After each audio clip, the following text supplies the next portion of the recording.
विपक्ष पूर्णतः फेल हो चुका है, क्योंकि उनके पास राजनीतिक मुद्दे तो रहे नहीं, इसलिए अजूल फजूल दंगे करवाने पर उतारू है। केंद्र सरकार कोई भी योजना लागू करे अथवा फैसला ले तो उस पर विपक्षी अपना राजनीतिक रोटियां सेकने को तैयार रहता है। यह बात हिसार भाजपा के जिलाध्यक्ष कैप्टन भूपेंद्र ने आज फतेहाबाद के भाजपा जिला कार्यालय में आयोजित प्रेस वार्ता में पत्रकारों को संबोधित करते हुए कही। कैप्टन भूपेंद्र ने कहा कि अग्निपथ योजना के खिलाफ जिन युवाओं ने दंगे किए, सार्वजनिक संपत्ति को नुकसान पहुंचाया, वह राष्ट्रभक्त नहीं हो सकते। यह तो विपक्ष द्वारा बरग लाए हुए दंगाई है। कैप्टन भूपेंद्र ने कहा कि भारतीय सेवा में केंद्र सरकार की अग्निपथ योजना देश के उज्जवल भविष्य के साथ साथ देश के युवाओं के लिए वरदान साबित होगी। कैप्टन भूपेंद्र ने कहा कि केंद्र सरकार द्वारा लाई गई अग्निपथ योजना को अति लाभकारी बताते हुए कहा कि आज का युवा कल का भविष्य है। इससे न केवल युवाओं को नौकरी का अवसर मिलेगा बल्कि उनको पढ़ने का मौका भी मिलेगा तथा अच्छी ट्रेनिंग भी मिलेगी। सेना द्वारा बनाई गई इस योजना को केंद्र सरकार द्वारा लागू किया गया है। भर्ती हुए अग्निवीरों को तीनों सेना में कार्य करने का मौका मिलेगा। उन्होंने बताया कि भर्ती के लिए मेले लगाए जाएंगे। इस योजना के अंतर्गत हमारे देश को न केवल बाहरी शक्तियों से लड़ने के लिए हमारी सीमा पर हमारी ताकत बढ़ेगी। कैप्टन भूपेंद्र ने कहा कि विपक्ष युवाओं को गुमराह करके देश व प्रदेश में दंगे भड़काने का काम कर रहा है। युवाओं को अफवाहों पर ध्यान न देकर सरकार की इस योजना पर विश्वास करते हुए उसका लाभ लेना चाहिए तथा खुद को देश के प्रति समर्पित करना चाहिए। उन्होंने कहा कि अग्निवीरों को हरियाणा सरकार द्वारा अन्य क्षेत्रों में भी नौकरी देने की नीति तैयार की गई है। अन्य राज्यों ने भी ऐसा ही किया है। विपक्ष का आडंबर है और विपक्ष का एक ढोंग है और विपक्ष नहीं चाहती कि आदरणीय नरेंद्र मोदी जी की सरकार मजबूत ढंग से देश की सेवा करते हुए आमूलचूल परिवर्तन जो लेके आ रही है, क्योंकि हर चीज के अंदर एक नवीनीकरण समय के साथ उसकी आवश्यकता हो जाती है। चाहे कोई चीज लगा लो, पुराना जो अपन खेती करते थे, आज खेती के वैसे वाले सिस्टम नहीं रहे। पहले तो हम हाथ से करते थे, बैलों से करते थे, जानवरों से करते थे। आज बताओ कहाँ करते हैं?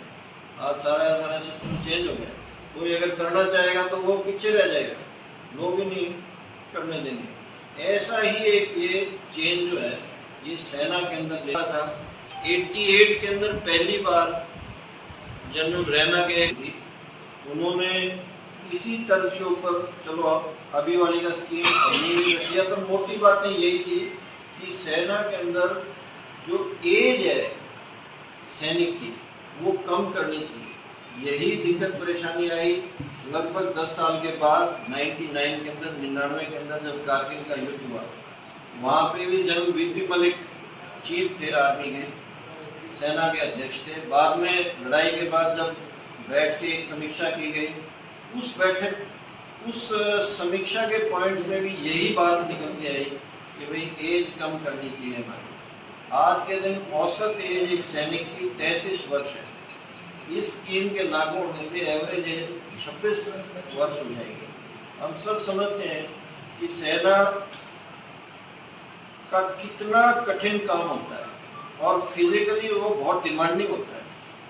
तो डिमांडिंग जब फिजिकली होगा तो उसमें ऐसे ही लोग काम कर सकते हैं जो फिजिकली फिट होंगे, और जितना व्यक्ति युवा होगा उतना वो फिजिकली फिट होगा। चाहे हम स्पोर्ट्स के अंदर देखें, बड़ा एज के ऊपर जाने के बाद तो क्रिकेट वाले भी दरकिनार हो जाते हैं, चाहे वो दिखने में 30-35 वर्ष के ही। ऐसे ही स्पोर्ट्स के अंदर जितने कीर्तिमान स्थापित होते हैं वो बिल्कुल ही एक एज ग्रुप, बिल्कुल यंग एज वाले लोग ही कर पाते हैं। इसलिए सेना के अंदर एक ये वक्त की आवश्यकता है। अगर आपका चीन के साथ मुकाबला हो जाए, पाकिस्तान आपके दरवाजे के ऊपर हमेशा से 70-80 साल से बैठा हुआ है, तो हम चूक नहीं सकते। कभी ना कभी इस चीज़ को आपको लड़ना ही पड़ेगा।